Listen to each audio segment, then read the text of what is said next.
Have you ever felt like people treat you differently as you get older? You might have noticed that some friends drift away, family members become less patient, or even strangers seem less friendly than they used to be.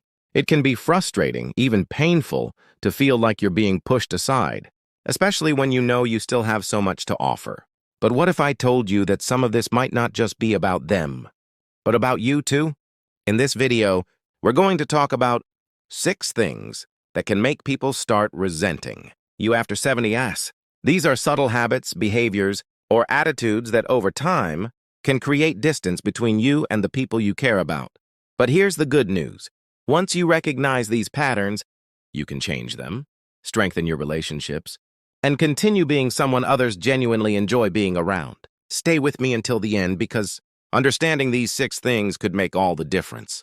In how people see you, how they interact with you, and how much love and respect you continue to receive as you age. It's not about changing who you are, it's about making sure that the best version of you is what people remember. Now let's get started. Sappers, number 1, becoming 2. Negative about everything. One of the fastest ways to push people away, without even realizing it, is constant negativity. Life isn't easy, and by the time you reach your 70s, you've seen plenty of hardships, health problems, financial struggles, disappointments with family or society. It's all real and it all matters. But when every conversation becomes a list of complaints, people stop wanting to listen. Negativity doesn't just affect you, it affects the people around you.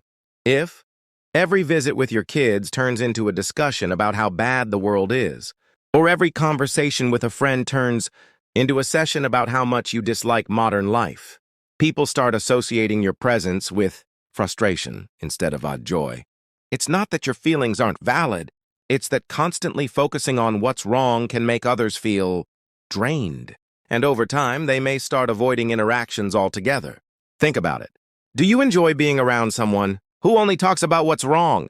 Probably not. And the same goes for everyone else. No one expects you to be overly cheerful all the time, but balancing frustrations with moments of gratitude and curiosity can make a world of difference. So what should you do instead? Pay attention to your words. If you notice yourself leading with complaints, pause and ask yourself, is this the kind of energy I want to bring into this conversation? Try shifting the focus to something more neutral or positive. Even small things, like a funny story, an interesting fact, or a compliment, can make conversations more enjoyable. The bottom line, people don't avoid you because they don't care. They avoid you because they don't want to feel worse after talking to you. A little self-awareness goes a long way in making sure that when people leave a conversation with you, they feel uplifted, not exhausted. Bit number 2, giving unwanted advice or criticism. As you get older, you've gained a lifetime of wisdom. You've seen trends come and go, watched people make mistakes, and learned lessons the hard way. Naturally, you want to help others avoid the same pitfalls. But here's where things get tricky. If your advice isn't asked for, it can come across as judgment rather than guidance. This is especially true with younger family members. You might see your adult children or grandchildren making what you believe are obvious mistakes, whether it's how they handle money, raise their kids, or live their lives.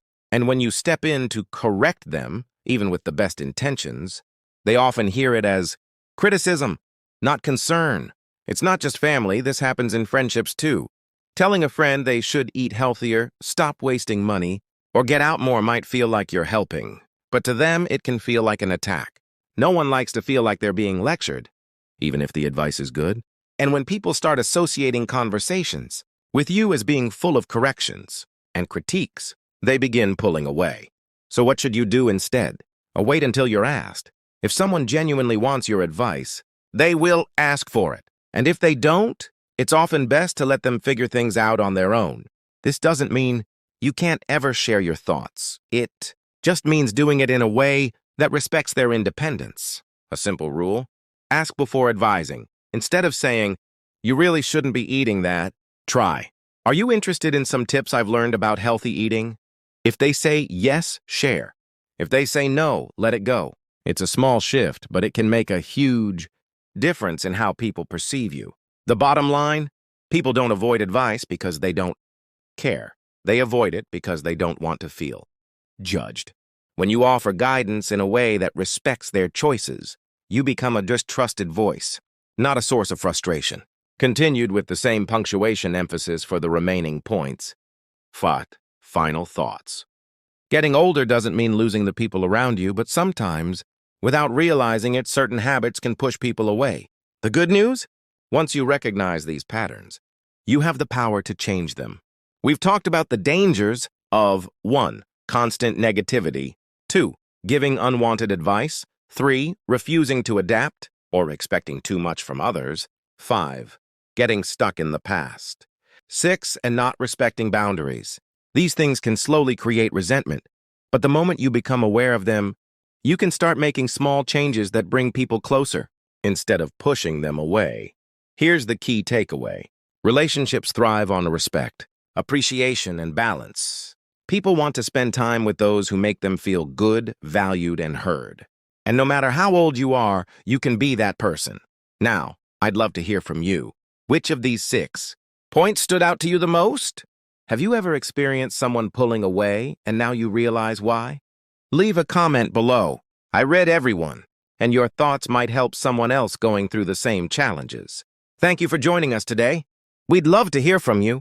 Leave a comment below and share one thing you learned today and how you plan to use it in your life. Your thoughts are important to us, so don't hesitate to share them. Reading your comments gives us great motivation and encouragement. If you enjoyed this video and found it helpful, please like, subscribe, and share. Your support helps us continue creating good content to inform and inspire you. Thanks for watching, and we look forward to seeing you in the next video.